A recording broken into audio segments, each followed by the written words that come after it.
Hello everyone, welcome back to my video. ഇന്ന് നമുക്ക് medical billing എന്നാൽ എന്താണ് എന്ന് നോക്കാം. ഇവിടെ നമ്മൾ മെയിനായിട്ട് നോക്കാൻ പോകുന്നത് വാട്ട് ഈസ് മെഡിക്കൽ ബില്ലിംഗ്, ഈ മെഡിക്കൽ ബില്ലിങ്ങും മെഡിക്കൽ കോഡിങ്ങും തമ്മിലുള്ള ഡിഫറൻസ് എന്താണ് എന്നുള്ള ബേസിക് കൺസെപ്റ്റുകളാണ് ഇന്ന് നമ്മൾ ഡിസ്കസ് ചെയ്യുന്നത്. So medical billing is a complex process that involves a lot of interpretation, verification and attention to detail. അതായത് മെഡിക്കൽ ബില്ലിംഗ് എന്ന് പറയുന്നത് ഒരു കോംപ്ലക്സ് പ്രോസസ്സാണ്. അതിൽ ഒരുപാട് കാര്യങ്ങളെ ഇൻ്റർപ്രറ്റ് ചെയ്യാനും അതെല്ലാം വെരിഫൈ ചെയ്യാനും ഓരോ ഡീറ്റെയിൽ ബൈ ഡീറ്റെയിൽസ് നോക്കിയിട്ട് വേണം ഈ ഇൻ്റർപ്രറ്റേഷനും വെരിഫിക്കേഷനും ഒക്കെ നടത്താനായിട്ട്. A medical billing specialist often handles insurance billing, which involves navigating the complexities of health insurance policies and procedures. In smaller medical practices, they may handle a wide range of billing tasks independently. ഒരു medical billing specialist അല്ലെങ്കിൽ medical biller എന്ന് പറയുന്നത് insurance billing കാര്യങ്ങളൊക്കെ complex കാര്യങ്ങളെയൊക്കെ handle ചെയ്യുന്ന ഒരാളാണ്. ഒരു small practice അല്ലെങ്കിൽ small hospital, clinics പോലുള്ള സെറ്റിങ്ങിലൊക്കെ ആണെങ്കിൽ അവിടെ ഒരുപാട് കാര്യങ്ങൾ, അതായത് ബില്ലിങ്ങിൽ തന്നെ ഒരുപാട് കാര്യങ്ങൾ ഒരേ ഒരാൾ തന്നെയായിരിക്കും, ആ ഒരു സെയിം സ്പെഷ്യലിസ്റ്റ് തന്നെയായിരിക്കും ഹാൻഡിൽ ചെയ്യുന്നത്. ഇനി what is the difference between medical coding and medical billing എന്ന് നോക്കാം. Medical billing and medical coding are separate but closely related. Both are critical to getting the health care providers paid. ഒരു health care പ്രൊവൈഡറിൻ്റെ payment കിട്ടുന്നതിന് ആവശ്യമായിട്ട് ഒരു critical റോളാണ് medical ബില്ലിങ്ങും medical കോഡിങ്ങും ചെയ്യുന്നത്. Both of these, ഈ ബില്ലിങ്ങും കോഡിങ്ങും എന്താണ്, ഇൻ്റർ റിലേറ്റഡ് അല്ലെങ്കിൽ ക്ലോസ്ലി റിലേറ്റഡ് ആയിട്ടുള്ള രണ്ട് കാര്യങ്ങളാണെങ്കിലും ഇവർ തമ്മിൽ കുറച്ച് സെപ്പറേഷൻസ് അല്ലെങ്കിൽ കുറച്ച് ഡിഫറൻസുകളുണ്ട്. The medical coder analyzes patient charts and assigns the appropriate alphanumeric and numeric codes. These medical codes are standardized diagnosis and treatment codes that are used throughout the healthcare industry. ഒരു medical കോഡർ എന്താ ചെയ്യുന്നത്? ഒരു പേഷ്യൻറ്റിൻ്റെ ചാർട്ടിനെ analyse ചെയ്ത്, ഇപ്പം diagnosis ആണെങ്കിൽ അതിന് alpha numeric കോഡുകൾ കൊടുക്കുക, ഒരു പ്രൊസീജിയർ ആണെങ്കിൽ അതിന് ന്യൂമറിക് കോഡുകൾ കൊടുക്കുക. അങ്ങനെ സ്റ്റാൻഡർഡൈസ്ഡ് ആയിട്ട് ഹെൽത്ത് കെയർ ഇൻഡസ്ട്രിയിൽ നാഷണൽ വൈഡ് ആയിട്ട് സ്റ്റാൻഡർഡൈസ്ഡ് ആയിട്ട് യൂസ് ചെയ്യുന്ന ആൽഫ ന്യൂമറിക് അല്ലെങ്കിൽ ന്യൂമറിക് കോഡുകളെ അപ്രോപ്രിയേറ്റ് ആയിട്ട് പേഷ്യൻറ്റിൻ്റെ ചാർട്ടിനനുസരിച്ച് കൊടുക്കുന്ന ഡ്യൂട്ടിയാണ് മെഡിക്കൽ കോഡറിന് വരുന്നത്. ഇവിടെ പറയുന്നത് both coders and billers use medical records as the basis for their work. രണ്ടുപേർക്കും, കോഡേഴ്സിനും ബില്ലേഴ്സിനും മെഡിക്കൽ റെക്കോർഡ്സ് തന്നെയാണ് ബേസിക് ആയിട്ട് വരുന്നത്. ഡിഫറൻസ് വരുന്നത് coders uses patient medical records and determine the appropriate codes for the medical services. ആദ്യം പറഞ്ഞ പോലെ തന്നെ പേഷ്യൻറ്റിൻ്റെ ചാർട്ട് അല്ലെങ്കിൽ റെക്കോർഡ്സ് നോക്കിയിട്ട് അപ്രോപ്രിയേറ്റ് ആയിട്ടുള്ള ICD, CPT, HCPC കോഡുകൾ, എന്ത് സർവീസാണോ പേഷ്യൻറ്റിന് കിട്ടിയത് അതിന് അപ്രോപ്രിയേറ്റ് ആയിട്ടുള്ള ആൽഫ ന്യൂമറിക് അല്ലെങ്കിൽ ന്യൂമറിക് കോഡുകൾ മെഡിക്കൽ കോഡേഴ്സ് അസൈൻ ചെയ്യും. Billers uses medical records necessary for payment of these services. ഈ സർവീസസിനൊക്കെ യൂസ് ചെയ്ത് പേയ്മെൻറ്റിന് കൊടുക്കുന്ന കോഡുകൾ അല്ലെങ്കിൽ റെക്കോർഡിൽ ആവശ്യത്തിനുള്ള പേയ്മെൻറ്റ് എങ്ങനെയാണ് കൊടുക്കുക, അതായത് ഈ കോഡുകൾ ബേസ് ചെയ്തിട്ടായിരിക്കും പേയ്മെൻറ്റ് ഇനീഷ്യേറ്റ് ചെയ്യുന്നത്. In an ideal world, once the medical coder has determined and assigned the appropriate codes, it is the medical biller's responsibility to use this information to prepare and submit a claim. When the claim has been successfully paid, the medical biller posts these payments, determines what the patient is responsible for and reconcile the accounts. അതായത് ഒരു റിയാലിറ്റിയിൽ എങ്ങനെയാണെന്ന് വെച്ചാൽ, ഇപ്പോൾ medical കോഡർ appropriate ആയിട്ടുള്ള patient ചാർട്ടൊക്കെ നോക്കി കോഡുകൾ assign ചെയ്യും. ഈ കോഡുകൾ യൂസ് ചെയ്ത്, അതായത് അസൈൻ ചെയ്ത കോഡുകൾ നോക്കി മെഡിക്കൽ ബില്ലേഴ്സ് എന്ത് ചെയ്യും, ഇത് കറക്റ്റ് ആണോ, ഇൻ്റർപ്രറ്റ് ചെയ്തത് കറക്റ്റ് ആണോ, കോഡുകൾ കൊടുത്തതെല്ലാം കറക്റ്റ് ആണോ എന്നൊക്കെ വെരിഫൈ ചെയ്തിട്ട് അപ്രോപ്രിയേറ്റ് ആയിട്ടുള്ള പേയ്മെൻറ്റ് ക്ലെയിമായിട്ട് സബ്മിറ്റ് ചെയ്യും. ഈ ക്ലെയിം എല്ലാം ഓക്കെ ആയി കഴിയുമ്പോൾ ഇതിനെ മെഡിക്കൽ ബില്ലേഴ്സാണ് പോസ്റ്റ് ചെയ്യുന്നതും പേഷ്യൻറ്റിൽ നിന്ന് എന്ത് ടൈപ്പ് ഓഫ് പേയ്മെൻ്റ് ആണ് റിസീവ് ചെയ്യേണ്ടത് ആ ഒരു രീതിയിൽ, അല്ലെങ്കിൽ ഹെൽത്ത് ഇൻഷുറൻസിലേക്കാണ് കൊടുക്കുന്നതെങ്കിൽ ആ കമ്പനീസിലേക്ക് സെൻഡ് ചെയ്യുക, അതല്ല പേഷ്യൻറ്റ് ത്രൂ ആണെങ്കിൽ പേഷ്യൻറ്റിന് കൊടുക്കുക. അങ്ങനെയുള്ള ഡ്യൂട്ടീസ് എല്ലാം പിന്നെ മെഡിക്കൽ ബില്ലറിനായിരിക്കും ഉണ്ടാവുക. നമ്മുടെ കൺട്രിയിലൊക്കെ ഡയറക്റ്റ് ബില്ലിംഗ് ബില്ലിങ് പേഷ്യൻ്റ് ആയിരിക്കും ചെയ്യുക. ബട്ട് ഔട്ട്സൈഡ് ഇന്ത്യ, US പോലുള്ള കൺട്രീസിലൊക്കെ അവിടെ അവർ ഡയറക്റ്റ് ഇൻഷുറൻസ് കമ്പനികൾ ത്രൂ ആണ് പേയ്മെൻറ്റൊക്കെ പ്രോസസ്സ് ചെയ്യുന്നത്. സോ ഇനി മെഡിക്കൽ ബില്ലിങ്ങിൻ്റെ കാര്യത്തിലേക്ക് വരുമ്പോൾ ഡിഫറെൻറ്റ് സ്റ്റെപ്പുകളാണുള്ളത്. നമുക്കറിയാം മെഡിക്കൽ കോഡിങ്ങിൽ ഡിഫറെൻറ്റ് സ്റ്റെപ്പുകളാണുള്ളത്. പേഷ്യൻ്റ് വരുന്നു, ഡോക്ടർ അല്ലെങ്കിൽ ആ ഒരു പ്രൊവൈഡറിനെ കാണുന്നു, എന്താണ് അപ്രോപ്രിയേറ്റ് ആയിട്ട്, ഇപ്പോൾ ഒരു ഡയഗ്നോസിസ് ആണെങ്കിൽ ഡയഗ്നോസിസ് ചെയ്യുന്നു, അതിൻ്റെ കോഡുകൾ അസൈൻ ചെയ്യുന്നത് മെഡിക്കൽ കോഡറാണ്. അങ്ങനെയാണ് ആ ഒരു റവന്യൂ സൈക്കിൾ മാനേജ്മെൻറ്റ് വർക്ക് ചെയ്യുന്നത്. സോ മെഡിക്കൽ ബില്ലിങ്ങിലും അതുപോലെ സ്റ്റെപ്പ് ബൈ സ്റ്റെപ്പ് പ്രോസസ്സാണ് നടക്കുന്നത്. In order to ensure accurate and timely reimbursement for health care services provided. പ്രോപ്പറായിട്ട് കിട്ടിയിട്ടുള്ള സർവീസസിന് പ്രോപ്പർ പേയ്മെൻറ്റിന് വേണ്ടിയിട്ട് സ്റ്റെപ്പ് ബൈ സ്റ്റെപ്പ് ആയിട്ടുള്ള പ്രോസസ്സാണ് നടക്കുന്നത്.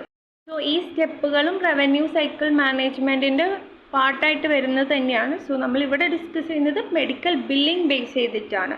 സോ ഫസ്റ്റ് തന്നെ പേഷ്യൻ്റ് രജിസ്ട്രേഷൻ ആണ്. Collect demographic information from the patient including name, address, contact details, insurance information and any other relevant data. പേഷ്യൻറ്റിൻ്റെ നിന്നുള്ള അത്യാവശ്യം വരുന്ന എല്ലാ ഡീറ്റെയിൽസും കളക്ട് ചെയ്യുന്നു. സെക്കൻഡ് വൺ ചെക്ക്-ഇൻ ആണ്. When the patient arrives for their appointment, verify their information, update any changes and confirm insurance coverage. അതായത് first തന്നെ പേഷ്യൻ്റ്, ഇവിടെയുള്ള സിസ്റ്റം അല്ല പറയുന്നത്, US ബേസ്ഡ് ആയിട്ടുള്ള സിസ്റ്റമാണ് പറയുന്നത്. അവിടെയെല്ലാം ആദ്യം പേഷ്യൻ്റ് വിളിച്ച്, ഇപ്പോൾ ഇവിടെയും ആയി വരുന്നു. സോ ആദ്യം പേഷ്യൻ്റ് ഒരു അപ്പോയിൻമെൻറ്റ് എടുക്കുന്നു. ആ ടൈമിലായിരിക്കും പേഷ്യൻ്റ് ഡെമോഗ്രാഫിക് ഇൻഫർമേഷൻസൊക്കെ പേഷ്യൻറ്റിൻ്റെ നിന്ന് കളക്ട് ചെയ്യുന്നത്. So next time correct appointment എപ്പോഴാണോ, ഏത് ടൈമാണോ, ഡേറ്റ് ആണോ, ആ ടൈമിലും ഡേറ്റിലും പേഷ്യൻ്റ് വരുന്നു. ആ ടൈമിൽ എല്ലാ ഇൻഫർമേഷൻസും വെരിഫൈ ചെയ്ത് എന്തെങ്കിലും ചേഞ്ചസ് ഒക്കെ ഉണ്ടെങ്കിൽ അതൊക്കെ അപ്ഡേറ്റ് ചെയ്ത്, ഇനി എന്തെങ്കിലും ഇൻഷുറൻസ് കവറേജിൻ്റെ കാര്യങ്ങൾ അതെല്ലാം അപ്ഡേറ്റ് ചെയ്തിട്ടാണ് ചെക്ക്-ഇൻ നടത്തുന്നത്. Step 3 is coding. Assign appropriate codes to the services provided during the patient's visit, including diagnosis codes and procedure codes. ഒരു പേഷ്യൻ്റ് അപ്പോയിൻമെൻ്റ് എടുത്തു, ഹോസ്പിറ്റലിൽ ഡയറക്റ്റ് വന്നു അല്ലെങ്കിൽ ക്ലിനിക്കിൽ ഡയറക്റ്റ് വന്നു, ദെൻ ഡോക്ടറെ കൺസൾട്ട് ചെയ്തു അല്ലെങ്കിൽ ആ ഒരു പ്രൊവൈഡറിനെ വിസിറ്റ് ചെയ്തു, പ്രൊവൈഡർ ആവശ്യത്തിനുള്ള സർവീസസ് ഒക്കെ പ്രൊവൈഡ് ചെയ്തു. സോ നൗ കോഡിംഗ് ആണ്. അപ്രോപ്രിയേറ്റ് ആയിട്ടുള്ള ICD, CPT, HCPC കോഡുകളെല്ലാം പ്രൊവൈഡ് ചെയ്തു.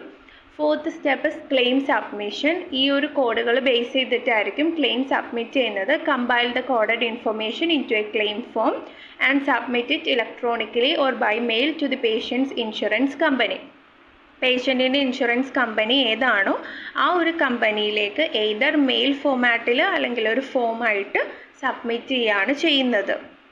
Fifth one is payment posting. Record and reconcile payments received from insurance companies or patients against the bill charges, including any adjustment or denials. അപ്പോൾ payment posting എന്ന് പറഞ്ഞാൽ ഈ send ചെയ്തിട്ടുള്ള form അല്ലെങ്കിൽ email base ചെയ്തിട്ട് insurance കമ്പനികൾ എത്രത്തോളം billing charges ഇതിൽ അവൈലബിൾ ആണ് അല്ലെങ്കിൽ ഇതിൻ്റെ ചാർജസ് എങ്ങനെയാണ് എന്നൊക്കെ ഉള്ളതൊക്കെ പറയും. ഇനി അതിലെന്തെങ്കിലും ചേഞ്ചസ്, അഡ്ജസ്റ്റ്മെൻറ്റ്സ് ഒക്കെ വരുത്താനുണ്ടെങ്കിൽ അത് പറയും. അതല്ല ഇത് റിജക്റ്റഡ് ആണ്, ഡിനൈഡ് ആണ്, ക്ലെയിം ഡിനൈഡ് ആണ് എന്ന് പറഞ്ഞാൽ ക്ലെയിം റിജക്റ്റഡ് ആണ്, അതിൽ എറർ ഉണ്ട് എന്ന് കാണിക്കുന്നതാവാം. അങ്ങനെയുള്ള കാര്യങ്ങളൊക്കെ ഇൻഷുറൻസ് കമ്പനികൾ പോസ്റ്റ് ചെയ്യും. And sixth one follow up ആണ്. Monitor the status of submitted claims, follow up on unpaid or rejected claims and resubmit or appeal as necessary to ensure timely reimbursement. ചില ടൈമിൽ എന്താണ് പ്രോപ്പറായിട്ടുള്ള പേയ്മെൻറ്റ് കിട്ടുന്നുണ്ടോ ഇല്ലയോ, അതോ ഇനി എന്തെങ്കിലും ക്ലെയിം റിജക്റ്റഡ് ആയി ഇതിന് റീസബ്മിറ്റ് ചെയ്യേണ്ട ആവശ്യമുണ്ട്. അങ്ങനെയാണെങ്കിൽ നമുക്ക് ഒരു സെക്ഷൻ ഓഫ് കോഡേഴ്സ് ഒക്കെ ഉണ്ട്, ഡിനയൽ കോഡിംഗ് ഒക്കെ ഉണ്ട്, അവരിലേക്ക് സബ്മിറ്റ് ചെയ്യും. അവർ എററെല്ലാം റെക്ടിഫൈ ചെയ്തിട്ട് റീസബ്മിറ്റ് ചെയ്യാൻ കൊടുക്കും. അതെല്ലാം പ്രോപ്പറായിട്ട് കൊടുക്കുന്നുണ്ടോ, അതോ പേയ്മെൻ്റ് എല്ലാം ഓക്കെ ആണ്, അത് പ്രോപ്പറായിട്ട് പ്രൊവൈഡറിലേക്ക് എത്തുന്നുണ്ടോ അല്ലെങ്കിൽ ഹെൽത്ത് കെയർ ഫെസിലിറ്റിയിലേക്ക് എത്തുന്നുണ്ടോ എന്നുള്ള കാര്യങ്ങളെല്ലാം ഫോളോ അപ്പ് ചെയ്യുന്നതെല്ലാം മെഡിക്കൽ ബില്ലറിൻ്റെ ഡ്യൂട്ടിയാണ്. Seventh point, patient billing. Generate and send invoices to patients for any outstanding balance after insurance payment, including co-payments, deductibles or non-covered services. So ചില സർവീസസ് ഒന്നും ഇൻഷുറൻസ് പോളിസികളിൽ കവേർഡ് ആയിരിക്കില്ല. അങ്ങനെയുള്ള services പേഷ്യൻറ്റിന് കിട്ടുകയാണെങ്കിൽ അതിന് patient extra payment ഒക്കെ ചെയ്യേണ്ടതാണ്. So അങ്ങനെയുള്ള കാര്യങ്ങൾ അല്ലെങ്കിൽ ഇനി പെൻഡിങ് ആയിട്ടുള്ള പേയ്മെൻറ്റ് ഇതെല്ലാം പേഷ്യൻറ്റിൽ നിന്ന് റിസീവ് ചെയ്യുന്ന ഡ്യൂട്ടി അല്ലെങ്കിൽ മേക്ക് ഷുവർ അത് റിസീവ് ചെയ്തു എന്നുള്ളതിൻ്റെയൊക്കെ ഡ്യൂട്ടി ഈ ബില്ലിങ്ങിലാണ് വരുന്നത്. സോ അവർക്ക് പേഷ്യൻ്റ് ബില്ലിംഗ് പ്രോപ്പർ ആണോ എന്നുള്ളതിനൊക്കെ കറക്റ്റ് ഫോളോ അപ്പ് ചെയ്യുക, അതെല്ലാം ബില്ലേഴ്സിൻ്റെ ഡ്യൂട്ടിയാണ്. And next point is reporting. Generate reports to track key performance indicators such as claim submission rates, reimbursement rates, accounts receivable, aging to assess the financial health of the practice and identify areas four improvement. അതായത് പ്രോപ്പറായിട്ടാണോ ഈ claim സബ്മിഷനും റേറ്റുകളെല്ലാം നടക്കുന്നത്, rate എല്ലാം പ്രോപ്പറായിട്ടാണോ payment നടക്കുന്നതും, so അങ്ങനെയുള്ള കാര്യങ്ങളൊക്കെ changes കാര്യങ്ങൾ എല്ലാം up to date ആയിട്ട് റിപ്പോർട്ട് ചെയ്ത് ട്രാക്ക് ചെയ്ത് വെക്കുന്നതെല്ലാം ഇവരുടെ ഡ്യൂട്ടീസാണ്. ഇനി എന്തെങ്കിലും ഏരിയാസിൽ ഇമ്പ്രൂവ്മെൻറ്റ്സ് ഒക്കെ വേണമെങ്കിൽ അതെല്ലാം നോട്ട് ചെയ്യേണ്ടതും ട്രാക്ക് ചെയ്യേണ്ടതും ഒക്കെ മെഡിക്കൽ ബില്ലേഴ്സിൻ്റെ ഡ്യൂട്ടിയാണ്. സോ ഇവിടെ medical billing and medical coding difference നമ്മൾ പറഞ്ഞു. ഇനി വലിയ അതായത് ബിഗ് MNCs ബിഗ് ഹോസ്പിറ്റൽസിലൊക്കെയാണ് ഈ മെഡിക്കൽ കോഡർ ആൻഡ് മെഡിക്കൽ ബില്ലർ എന്നുള്ള ആ ഒരു ഡിഫറൻസിയേഷൻ വരുന്നത്. ബട്ട് സ്മോളർ ആയിട്ടുള്ള പ്രാക്ടീസസിലൊക്കെ ആണെങ്കിൽ ബോത്ത് ഓഫ് ദീസ് ഡ്യൂട്ടീസ് ഒരാൾ തന്നെയായിരിക്കും ചെയ്യുന്നത്. സോ ദാറ്റ് നമുക്ക് കോഴ്സസ് അവൈലബിൾ ആയിട്ടുള്ളതും മെഡിക്കൽ കോഡിംഗ് ആൻഡ് ബില്ലിംഗ് എന്നുള്ള രീതിയിലാണ്. സോ മെഡിക്കൽ ബില്ലിങ്ങിൽ നമുക്ക് ഒരുപാട് കൺസെപ്റ്റ്സ് പഠിക്കേണ്ട, ബട്ട് ഈ മെഡിക്കൽ കോഡിങ്ങിലുള്ള കാര്യങ്ങൾ ICD codes, CPT codes, HCPC codes എല്ലാം മെഡിക്കൽ ബില്ലേഴ്സും അറിഞ്ഞിരിക്കുന്നത് നല്ലതാണ്. കാരണം സ്മോൾ പ്രാക്ടീസസിൽ ബോത്ത് ഓഫ് ദീസ് കാര്യങ്ങൾ ചെയ്യുന്നതും ഒരു സെയിം ആൾ തന്നെയായിരിക്കും. സോ ഒരു മെഡിക്കൽ കോഡറിന് ഒരു മെഡിക്കൽ ബില്ലറായിട്ടും വർക്ക് ചെയ്യാവുന്നതാണ്. ഇനി നമുക്ക് മെഡിക്കൽ കോഡിങ്ങിലെ സർട്ടിഫിക്കേഷൻ വരുന്നത് സർട്ടിഫൈഡ് പ്രൊഫഷണൽ കോഡറാണ്. ബില്ലിങ്ങിൽ വരുമ്പോൾ അത് സർട്ടിഫൈഡ് പ്രൊഫഷണൽ ബില്ലറാണ്. സോ നമുക്ക് ബില്ലിങ്ങിലാണ് ഇൻട്രസ്റ്റ് എങ്കിൽ ബില്ലിംഗ് കോൺസെൻട്രേറ്റ് ചെയ്ത് പോകാവുന്നതാണ്. സോ അത്രയാണ് ഇവിടെ പറയാനുള്ളൂ. So thank you for watching.